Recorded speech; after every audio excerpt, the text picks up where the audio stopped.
الحمد للہ وحدہ والصلاة والسلام علی من لا نبی بعد اما بعد۔ عبداللہ ابن عمر رضی اللہ تعالیٰ عنہ فرماتے ہیں، جو مسلمان غیر مسلموں کے ممالک میں رہتے ہیں اور وہاں ان کے تہوار آتے ہیں، ان کا کوئی عید کا موقع آ گیا، جیسے نیا سال آ گیا، تو اب جو مسلمان ان غیروں کی روش اختیار کر رہے ہیں، اب جو مسلمان ہیپی نیو ایئر منا رہے ہیں، اب جو مسلمان ان کے اور تہواروں میں شرکت کر رہے ہیں، اسی حال میں مر گئے تو قیامت والے دن انہی کے ساتھ ان کا حشر ہوگا، انہی کے ساتھ وہ اٹھائے جائیں گے۔ نیا سال آتا ہے، اس کی مبارکباد دیتے ہیں، اس کے لیے ڈھول ڈھمکا بجتا ہے، اس کے لیے ہلا گلا کرتے ہیں، اس کے لیے ناچ گانے کی محفلیں سجائی جاتی ہیں، شراب نوشی ہوتی ہے اور جوا کھیلا جاتا ہے، اور اس کے بعد کروڑوں روپیہ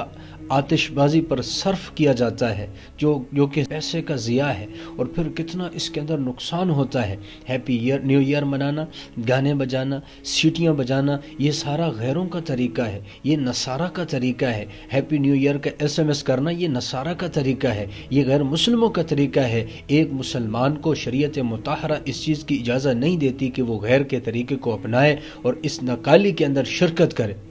البتہ جب قمری مہینہ شروع ہو یا ہمارا سال جو اسلامی شروع ہو محرم کا، تو آپ اس کے شروع میں یہ دعا پڑھیں، اللہم احلہ علینا بالیمن والایمان والسلامت والاسلام ربی وربک اللہ۔ آپ دعا کے ساتھ اس کی ابتدا کریں، اور کیا کریں، ہیپی نیو ایئر منانے کا جو طریقہ ہے یہ سارا عیسائیوں کا ہے، نصارہ کا طریقہ ہے، تو اس سے آپ اپنے آپ کو بچائیں۔ کیوں ان اعمال پر لا رہے ہیں اپنے آپ کو جو آپ کے لیے آخرت میں رسوائیوں کا سبب بنیں گے، آخرت میں ذلت کا سبب بنیں گے، آخرت میں اللہ کی ناراضگی کا سبب بنیں گے، اور حضور علیہ الصلوۃ والسلام سے اور جنت سے دوری کا سبب بنیں گے۔ ان اعمال سے اپنے آپ کو بچائیں، اس روش سے اپنے آپ کو بچائیں۔ یہود و نصارہ کے پیچھے مت بھاگیں، تہذیب کے پیچھے مت بھاگیں۔ آپ نے بھاگنا ہے قرآن کی رسی کو تھامیں، آپ نے بھاگنا ہے حضور کی تعلیمات پر عمل کریں، آپ نے بھاگنا ہے جہنم سے تو اللہ کے حکموں کو حضور کے طریقے کے مطابق پورا کریں۔ اس موقع کے اوپر دو کام کریں، ایک تو یہ کام کریں کہ ماضی کا احتساب کریں، ہے میرا سال گزر گیا، اس کے اندر میں نے کتنی نیکیاں کی ہیں، میرا سال گزر گیا، اس کے اندر مجھ سے کتنے گناہ ہو چکے ہیں، میرا سال گزر گیا، اس کے اندر کتنی میں نے بری عادتوں کو چھوڑا ہے، میرا سال گزر چکا ہے، اس کے اندر کتنی خوبیاں میں اپنے اندر لے کر آیا ہوں، میرا سال گزر چکا ہے، میں نے کون سے خیر کے کاموں کو اللہ کی توفیق سے وجود عطا فرمایا، کون سے خیر کے کام مجھ سے ہوئے ہیں اور کون سے برائی کے کام مجھ سے چھوٹے ہیں۔ اپنے ماضی کا احتساب کرے، دیکھے کہ میں نے کیا کھویا ہے اس سال میں اور کیا پایا ہے میں نے۔ ایک تو یہ کام کرے، دوسرا یہ کام کرے کہ مستقبل کا لاہ عمل طے ہو جائے۔ میرا سال پچھلا بھی غفلت میں گزرا، گزشتہ سال میرا سستی میں گزرا، غفلت میں گزرا، اب اس سال کو میں خوب اپنے اوپر محنت کروں گا، خصلتوں کو ختم کر کے میں اچھی خوبیوں کو لانے کی محنت کوشش کروں گا۔ اس سال کے اندر میں زیادہ اللہ کے حکموں پر چلنے کی کوشش محنت کروں گا، اور اس سال رسومات بدعات خرافات سے دور رہنے کی محنت کوشش کروں گا۔ تو ایمان والا تو بے قرار ہو جاتا ہے، ہائے میرا سال گزر گیا، میری زندگی تو ختم ہو رہی ہے، میں تو یا تو جنت کے قریب ہوں یا جہنم کے قریب ہو رہا ہوں، میری زندگی کا سال ختم ہو گیا، اور یہ زندگی ایسی ہے جیسے برف کے مانند پگھل رہی ہے، ہم ہر آئے روز موت کے قریب ہو رہے ہیں۔ نیک عمل تو جنت مبارک ہے، برے عمل تو پھر جہنم کے مستحق بن رہے ہیں۔ اپنے آپ کو ان اعمال سے بچانا جو جہنم کی طرف لے جانے کا ذریعہ اور سبب بنے، اور ان اعمال پر لانے کی محنت کوشش کرنا جو اللہ کی رضا کا سبب بنے، جنت الفردوس کا گھر ملنے کا سبب بنے، حضور کا پڑوس ملنے کا ذریعہ اور سبب بنے۔ ان اعمال پر کوشش کرنی چاہیے۔ 31 دسمبر کو نیو ایئر نائٹ منائی جاتی ہے، اور جس کے اندر نوجوان طبقہ خاص طور پر شراب پیتا ہے، لڑکے لڑکیاں ناچتے ہیں، کتنی ایسی مائیں بہنیں ہیں جن کی چادر اتر جاتی ہے،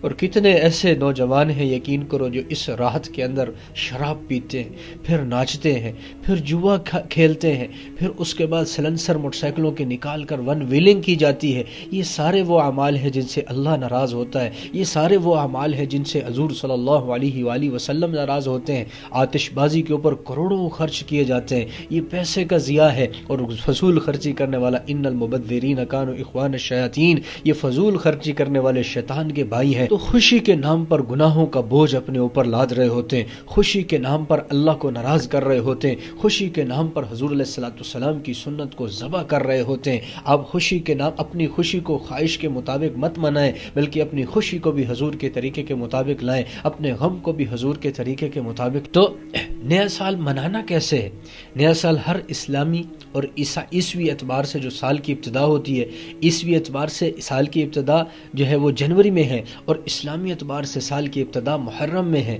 تو ہم محرم اور جنوری کے مہینے میں بجائے ایک دوسرے کو مبارکباد دینے کے، ہم ایک دوسرے کو اس چیز کی دعوت دیں، میرے پیارے نیا سال شروع ہو چکا ہے، آؤ اس میں ہم توبہ کر لیتے ہیں، آؤ یار پچھلا سال گزر گیا غفلت میں، سستی میں، آؤ اللہ کے قریب ہونے کی والے اعمال کرتے ہیں، آؤ جہنم سے دوری والے اعمال کرتے ہیں، آؤ یار اس سال کوشش کر لیتے ہیں حضور علیہ الصلوۃ والسلام کو راضی کرنے کی، آؤ اس سال کوشش کر لیتے ہیں حضور علیہ الصلوۃ والسلام کی سنتوں پر چلنے کی۔ میرا پچھلا سال گزر گیا، میں حضور کی ایک سنت پر نہ چل سکا، گزشتہ سال گزر گیا، میں اللہ کے ایک حکم کو نہ پورا کر سکا، آؤ اس سال اللہ کے حکموں کو حضور کے طریقے کے مطابق پورا کرتے ہیں۔ ایک مہینے کے اندر بھی اگر ایک سنت کو لانے کی کوشش کی جائے، 12 مہینے سال کے اندر 12 سنتیں حضور کی آپ کی زندگی میں آ جائیں گی۔ جو حضور کی سنتوں پر چلے گا، قیامت کے دن اس سے حضور کا پڑوس ملے گا، اور جنت کے اندر بھی حضور کا اس کو پڑوس ملے گا، اور حضور کے ہاتھوں سے جام کوثر بھی نصیب ہوگا۔ تو سال کی ابتدا اس سال ہم نے یہ کرنا ہے کہ ہم نیکیوں کا ذخیرہ جمع کریں گے، ہم آخرت کے لیے اعمال کریں گے۔ ہم دنیا کے بندے نہیں ہیں، ہم آخرت کے بندے ہیں۔ ہم نے دنیا میں عارضی رہنا ہے، آخرت میں ہمیشہ رہنا ہے۔ آخرت کی زندگی کے بارے میں فرمایا وَكَانَ مِقْدَارُهُ 50 أَلْفَ سَنَةٍ، آخرت کا پہلا دن 50,000 سال کا ہے۔ اس 50,000 سال کے مقابلے میں 100 سال 120 سال کی جو زندگی ہے، کیلکولیشن کیا جائے صرف اور صرف 2 سے 2.5 منٹ بنتے ہیں۔ جہاں ہمیشہ رہنا ہے یار وہاں کتنا ٹائم دے رہے ہیں، جہاں 2-2.5 منٹ رہنا ہے وہاں کتنا ٹائم دے رہے ہیں۔ امام غزالی رحمۃ اللہ نے فرمایا کہ زمین آسمان کا خلا رائی کے دانوں سے بھر دیا جائے جس سے سرسوں کا تیل بنتا ہے، 1000 سال بعد ایک پرندہ آئے، ایک دانہ لے کر چلا جائے، یہ دانے ختم ہو جائیں گے، لیکن آخرت کی زندگی نہ ختم ہونے والی، آخرت کی خوشیاں نہ ختم ہونے والی، آخرت کا چین سکون نہ ختم ہونے والا، اور اسی طرح آخرت کی پریشانیاں، رسوائیاں، ذلتیں اور آخرت کے عذاب بھی نہ ختم ہونے والے۔ تو اس سال ہم یہ کریں گے، ہم نیکیوں کا ذخیرہ جمع کریں گے، اس سال ہم یہ اعمال کریں گے کہ ہمیں جنت کے اندر حضور کا پڑوس مل جائے، اور اس سال ہم عزم مصمم کریں گے، ہم بری خصلتوں کو ختم کریں گے۔ اگر والدین کی نافرمانی کرتے ہیں تو ان کی خدمت کریں گے، پڑوسی کو ایذا پہنچاتے ہیں تو ہم پڑوسی کو تکلیف دینے سے رک جائیں گے، ہم اللہ کے حکموں کو پورا کریں گے، جھوٹ بولنے والا جھوٹ سے بچ جائے، سود کھانے والا سود سے بچ جائے، اور جتنے بھی زنا کرنے والا ہے زنا سے توبہ کر لے، اور شراب پینے والا شراب سے توبہ کر لے، جو جس برائی کے اندر مبتلا ہے اس سے توبہ کر کے باز آ جائے۔ پھر دیکھیں اس کا نیا سال کی ابتدا کیسے ہوتی ہے، پھر دیکھیں اس کی زندگی میں خوشیاں کیسے آتی ہیں، پھر وہ سال کی ابتدا میں کسی کو مبارکباد دینے کا بھی مستحق ہے کہ میں نے اس سال کی ابتدا کیسے کی ہے، میں نے پچھلے سارے گناہوں سے توبہ کر لی، شراب سے توبہ کر لی، زنا سے توبہ کر لی، جھوٹ سے توبہ کر لی، غیبت سے توبہ کر لی، والدین کی نافرمانی سے توبہ کر لی، لوگوں کی دل آزاریوں سے توبہ کر لی، دھوکہ دینے سے توبہ کر لی، میں ساری برائیوں سے توبہ کر چکا ہوں، اور اللہ کے دربار میں سرخرو ہونے کی محنت کوشش شروع کر چکا ہوں۔ تو اس سال کی ابتدا ناچ گانے سے نہ ہو، سال کی ابتدا شراب نوشی سے نہ ہو، سال کی ابتدا رقص کی محفلیں سجا کر نہ ہو، سال کی ابتدا جوا کھیل کر نہ ہو، سال کی ابتدا جھوٹ بول کر نہ ہو، سال کی ابتدا کسی کو دھوکہ دے کر نہ ہو، سال کی ابتدا والدین کی نافرمانی کر کے نہ ہو، سال کی ابتدا اللہ کے حکموں کو توڑ کر نہ ہو، سال کی ابتدا حضور کی شریعت کو پس پشت ڈال کر نہ ہو، سال کی ابتدا نیو ایئر کے نام پر جو منائی جانے والی عیسائیوں کی رسم ہے اس پر نہ ہو، سال کی ابتدا ایسے ہو کہ پچھلی پر توبہ ہو، اور آئندہ جو آ رہی اس کے لیے آخرت کے لیے کیونکہ ایک بہت بڑا ذخیرہ جمع کرنے کی کوشش محنت ہو۔